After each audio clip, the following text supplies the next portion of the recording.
Charlie Parhardis, Suzanne Brown, and the no-name youth ambassadors.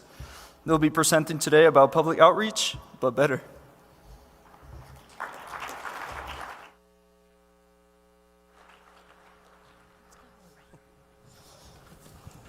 Thank you, Chet.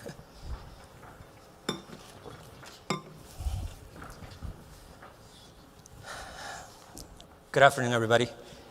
It's an honor to be up here speaking to all of you today for the first time. And I'm very happy that I'm up here not by myself, but with probably the largest group of people that you're going to see up here on the stage this afternoon. A group of incredible partners that have been working with me for the last couple of years to explore new ways of doing community outreach. It is our hope that after this presentation, you will be as inspired as we are to explore new ways of doing community outreach, to explore new ways of engaging young leaders in your communities, to teach them and to form them, and to enhance project outcomes this way for the communities that you work for. Now, this journey started for me a couple of years ago when I rejoined the district in 2021. I've always been very passionate about community advocacy and STEM activities.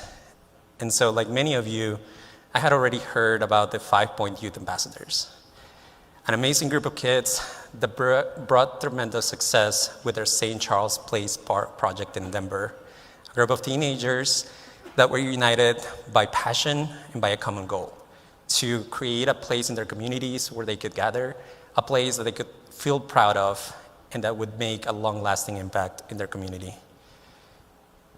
Soon after I joined the district, I quickly started learning about this new challenge that Morgan Lynch at our office had undertaken alongside some incredible partners, alongside SEMSWA, Valeria, and Ingenuity, the 5-Point Youth Ambassadors and Susan Brown, to engage and train the new wave of ambassadors, the no-name youth ambassadors, to help us do public outreach in a CIP project that we have in Centennial.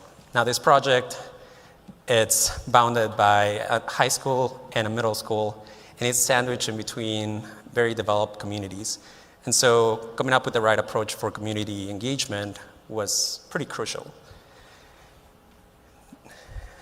Now, Morgan introduced the work of the ambassadors last year. She talked about how much they were bringing to the table. And so when she reached out to me in 2022 and asked if I wanted to help her manage this group and kind of take things through to the finish line, I immediately said yes to the opportunity. They had done a lot of the work, so in my mind, I had envisioned meeting with them maybe a couple of times, doing a public meeting, and then we would be done, right? Not quite. I had completely underestimated how much horsepower and how much passion these teenagers were bringing to the table and how they wanted to change the face of public outreach. It went from meeting a couple of times to really meeting a bunch of times on site to talk about a strategy, to putting together trash pickup events for their community, to rehearsing their talks to the community, to rehearsing how they were gonna communicate the project to their community, to meeting every other week or every week on Teams after school to discuss news, to discuss the project, and to discuss what was coming next. It turned into a massive canvassing effort that was aimed to really reach every single person in their community that would be impacted by this project, to finally pulling together an amazing community celebration back in March.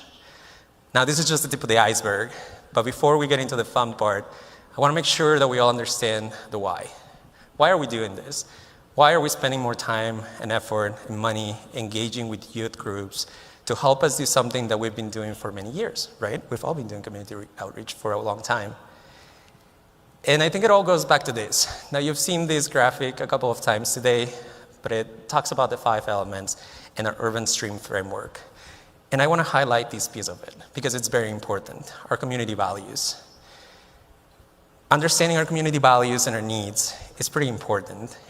And I have a quote here that I want to read to you that I borrowed from Mary and Jesse at Stream that reads something like this. When we listen, acknowledge, and value what our communities value, when we are able to understand them, to understand what's meaningful to them, they become stewards of our projects and advocates for our work. And I think that rings especially true for this group of ambassadors. But like I said, we've been doing community outreach for a while, right? And so I would like to ask you to help me a little bit in this presentation. And please raise your hands if you've ever done community outreach, of being involved in community outreach in any extent, and keep your hands up for a little bit. And now please keep your hands up if you consistently see more than 5 or 10 people show up to your community meetings. How about more than 20 or 30 people? More than 50 or 60 people? Well, I think it's clear that the landscape is changing, right? But why is it not working as well as we want it to? I mean, we put a lot of time and effort. It takes a lot of work to pull together these public meetings. Yet sometimes we're presented with pictures like this, where we have empty rooms and our design team's kind of waiting for people to show up, but nobody does. And when the opposite happens, sometimes it's not for the reasons that we would like them to be, right? And so what do you say we change this picture and we turn typical community outreach into public outreach that's led by our communities? What if we start working with youth groups to empower them, to teach them how to talk to their communities? What if we engage them early enough to help us shape what our projects look like, what the message looks like, and in particular, what the delivery is? What if we turn public meetings into community celebrations where people can come out and really appreciate what they value the most, their community members?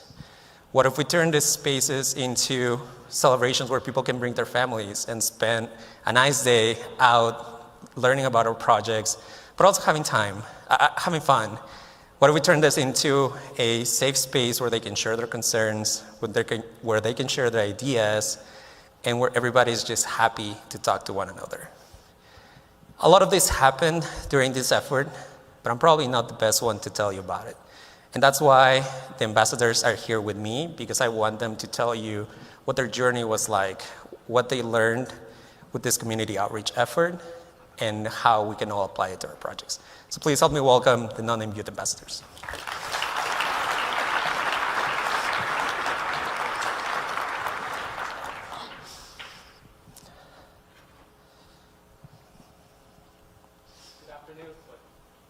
Short. Good afternoon. My name is Nora's son. And my name is Chris. And we are the co-founders of the No Name Youth Ambassadors. To begin, on behalf of the entire team, we would just like to thank everyone here for just being willing to have us here. As you can tell, the NNYA is composed entirely of teenagers. And so I think we all understand just how grand of an opportunity it is to just be here and to be speaking to all of you today. But by now, you're probably wondering, what is the NNYA? So we'd like to give you a little insight into our team's history. So let's start at the beginning, and more specifically with 13-year-old me in 7th grade at the peak of the COVID-19 pandemic. In April of 2021, I was contacted by a veteran landscape architect, Susan Brown. Now, before we met Susan, she ran a little experiment that you guys might know of called the 5-Point Youth Ambassadors. And what she discovered is that when you arm teenagers with both power and motivation, they can actually surprise you with what they can come up with. And so basically, she asked me, "You want to start a team?" And I was like, "Yeah." But in all seriousness, we spent weeks deciding how we wanted to recruit, where we wanted to recruit, specifically what did we want from this team. Little did I know that almost exactly 2 years later, we'd be in front of all of you speaking. Now, eventually I was pulled into the team as well, and then the next step was recruitment. So we each hand-selected a multitude of talented individuals, all kids and all fantastic. And then, like any normal teenager would, we then pushed all potential team members into excruciating interviews. But through these interviews, we found our team. We began online meetings for the next 2 years. Each member brought something special to this project. There was, however, one commonality among all members. Every single person wanted the chance to take this opportunity and make the unnamed creek not just safe and improved, but something that only our community could make. So let's hear from these individuals.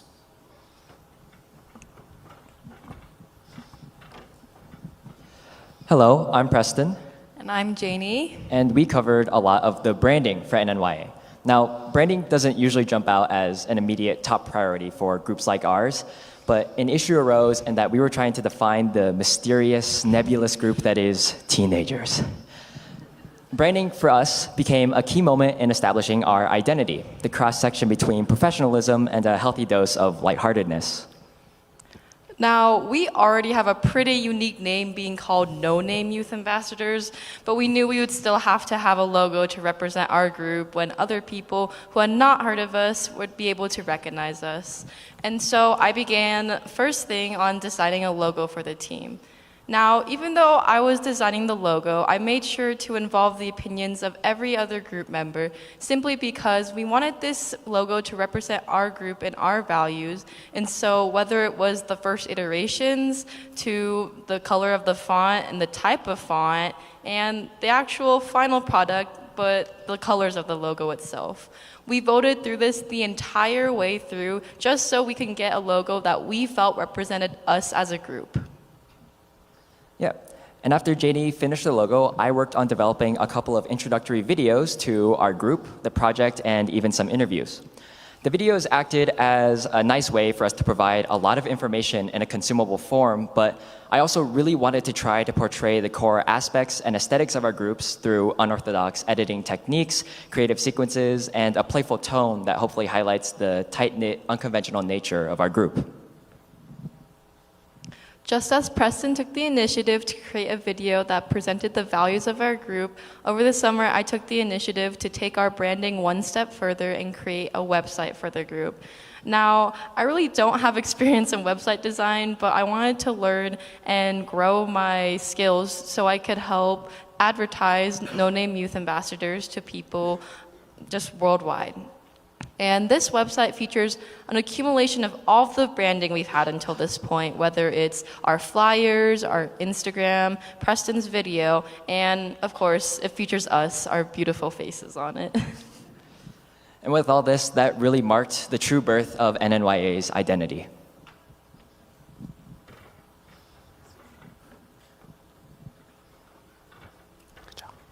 All right, so now we can move on to the community outreach portion of the presentation, which I'm sure you're all so excited to hear about. So, hi, my name is Sarah. And my name is Evie. And we worked hard on the community outreach, awareness, and engagement portion of this project. After helping out with the initial project designs, outreach was really one of the main purposes of this group, and so we really wanted to be able to create an effective, efficient way to succeed in our goals with it.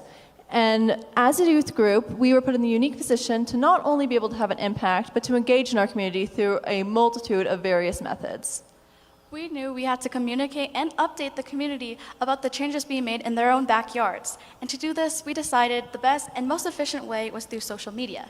We decided to build an audience through Facebook, Instagram, and Twitter by posting weekly about the updates about the creek, the members, and other events that NNYA has planned.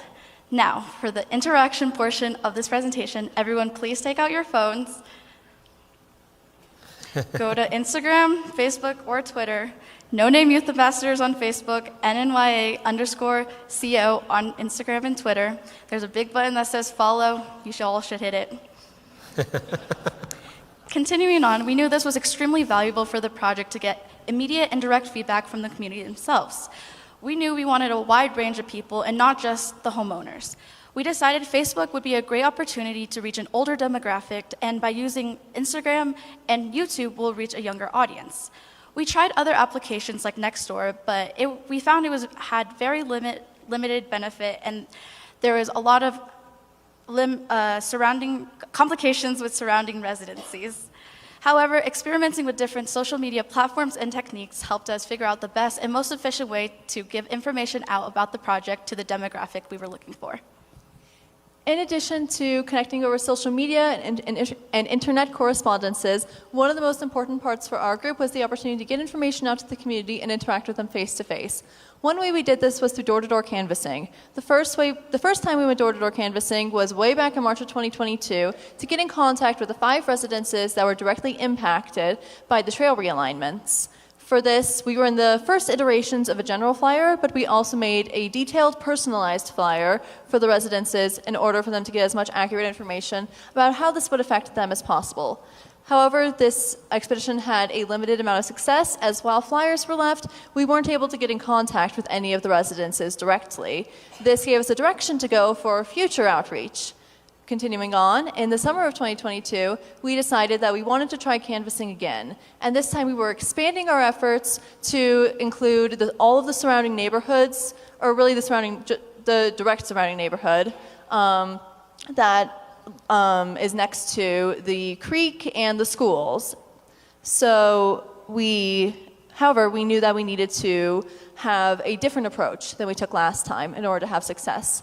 Therefore, I took the initiative of creating trail paths, which you will now see, each with having 2 members on it, and 2 members of the NNYA to be specific, and 1 adult on the project that went and canvassed those houses. We also created a more general flyer and had a little spiel with some bullet points to check off to really get in contact with the root of the cause to the residences. Something that was really important for us when doing this was understanding what the residents cared about and how we can best communicate with them. And understanding this audience was incredibly important for us. Overall, the results were incredibly good. We reached over 500 residences through this, either by leaving flyers or by talking directly face-to-face with the residents. And we found that the residents who answered the door were incredibly intrigued and engaged about the fact that this project was youth-led, and that made them more respectful and willing to listen than they might have been if it was only adults at the door. Taking this learning we gained from the ability to the impact of youth on residences such as these, we then continued our community outreach efforts through the schools. We earlier this year held a trash pickup, which included advertising through social media and through the schools, and this had a resounding youth. This included many youth showed up. And really, through all of this, we have found that with canvassing, through outreach, it's hit or miss what canvassing or youth impact will have. But those who get themselves involved and those who answer the door are intrigued and engaged and genuinely care, which is the audience we're trying to reach through all of these efforts.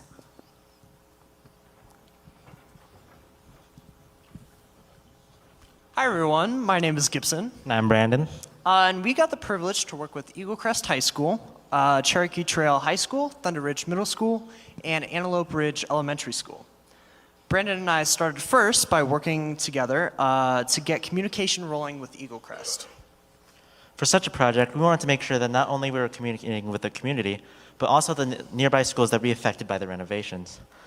Before we even began discussing the potential of spreading news about the project, we first wanted to make sure that the schools were informed of the changes that would be happening in their own backyards. And that's why it is so important that teenagers are a part of this project. This project is for and impacts kids and schools. And we want to be able to approach the schools not as workers working on a project, but as kids with a passion, before asking them to support us in our community outreach. We discussed our plans with them, which they both supported and applauded. And so they gave us an opportunity. We knew we wanted to eventually host an event to showcase the project to the community, and we wanted a location that could cater well to all audiences, especially other kids like us. Because of its familiarity and its proximity to the creek, Eagle Crest was that perfect location. As for the event itself, we knew that we wanted to put on a bit of a show, so to speak. It needed to feel unique. We wanted it to inform the community, but at the same time, we also wanted the community to want to be there. So we put together some groups that could help us out a little bit. We started to reach out to local performance groups, and eventually, after an excruciating amount of emails, we were fortunate enough to showcase performances from Spark Dance Team, the Eagle Crest Mariachi, and the Cherokee Trail Band. But we knew that an event is not truly an event without food. So we explored different food options, like food trucks and sample stations, before finally contacting Dion's Pizza, who luckily for us provided most of the pizzas free of charge. And even though we're teenagers, we weren't just there for the good food and entertainment. After each performance, we gave a presentation, much like the one we're all giving you today, about the different changes we're going to make to the creek and the different ways that everyone could get involved. And the reception we got from the community was phenomenal. Everyone that showed up was incredibly supportive, sharing their amazing thoughts with us throughout the day. It became more of a celebration of the group's achievements and the hard work that got us to today.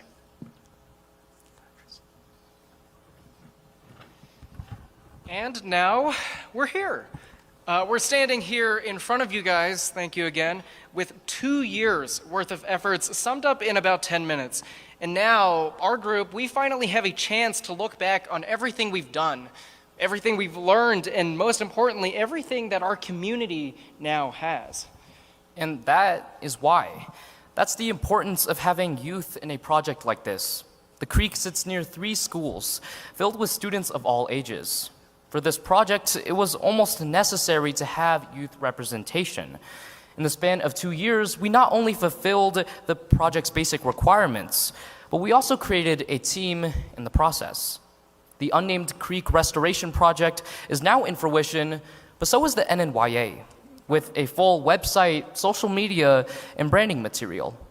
But even if we weren't needed, what this project proves is what youth empowerment can bring. That when you give a group of teenagers a chance to do something, they may surprise you.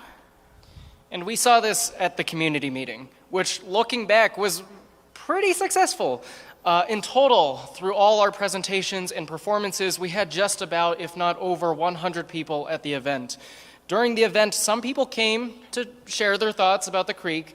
Some people arrived to check out the creek environment, but some, to our amazement, just came simply to discover the group of kids that made this happen. With everything that we had, the community event was no longer just a normal boardroom meeting discussion, but a real, genuine celebration of 2 years worth of hard work and dedication. But beyond that, look at what this opportunity gave us teenagers. Janie, our design lead, found the initiative to learn about website design. Or Sarah, our community outreach coordinator, was able to apply her skills in Girl Scouts to a full-fledged community project. Most of us got to treat the project as a way of servicing our communities. And all of us had the chance to actually write about the NNYA in our college applications. In total, each member of the NNYA dedicated over 300 hours towards this project. And our team has seen the results of our work, not only in our communities, but as we ourselves prepare for the future. I was able to apply to Colorado State University, and so was Gibson. Yes, I was also able to get actually a full ride scholarship from CSU as well.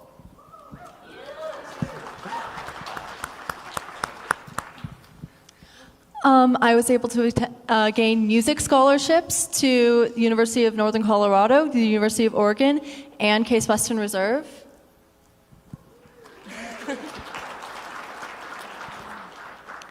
I was able to commit Vanderbilt University, and I'll be attending there this fall to study computer science. I've committed to CU Boulder, and I'll be studying real estate business. I'm not decided yet, but I'm deciding between University of Washington and Boston College. I'm deciding between Duke Kwanshan University and the University of Northern Carolina, Chapel Hill.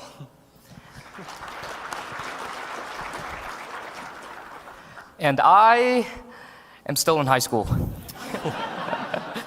But it's a good thing that I am. Because with another 3 years of high school, I'll continue to build and expand this team through new projects, new members, and new opportunities. While this project may be over, the framework for youth advocacy has just started. And here is Susan Brown, who will tell you more about the future.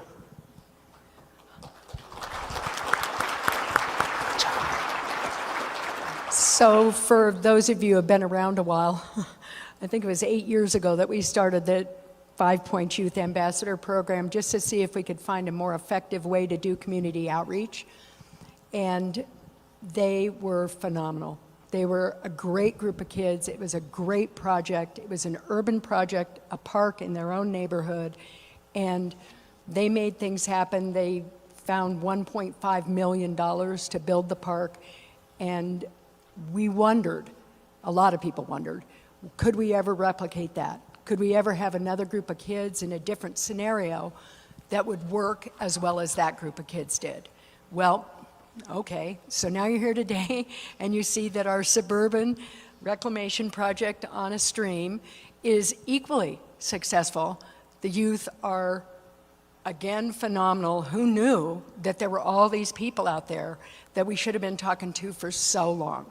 So, luckily, Laura Krager is who she is, and she and I have had meetings about how could we take this from just one project at a time, and how do we make it go into the future. So she introduced Ryan Aids from Greenway Foundation to me with Charlie, and we all met, and our mission statements are very similar. So the Greenway Foundation is now officially going to take over our Youth Ambassador Program, and they have the staff and the facilities to make this happen on a much broader level. So all of you out there, think about which projects you have coming up. Think about how you want to change your world, because we've got more projects ready to come. And we have Adams County starting tomorrow, and then after that, we're ready to see who else of you wants to use this program because it works. Thank you. I think we have to go. There's too much time. Oh, one last thing. And the leader of the youth ambassadors, which will be both FPYA youth and NNYA youth, will be Norris, our sophomore, who can take this with us for the next 3 years and help us develop this program. So here's our newest leader of our newest program.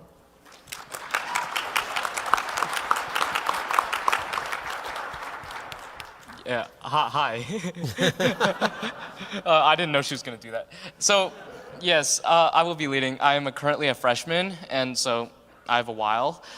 This has really been a unique opportunity, and I think when we started this, we wanted to give as many people, as many teenagers, the chance to use their voice, the chance for them to represent their community and enact real change. And I think with the Greenway Foundation, we'll be able to do it on a larger scale, on a much larger scale than what me and Susan could have ever just done on our own.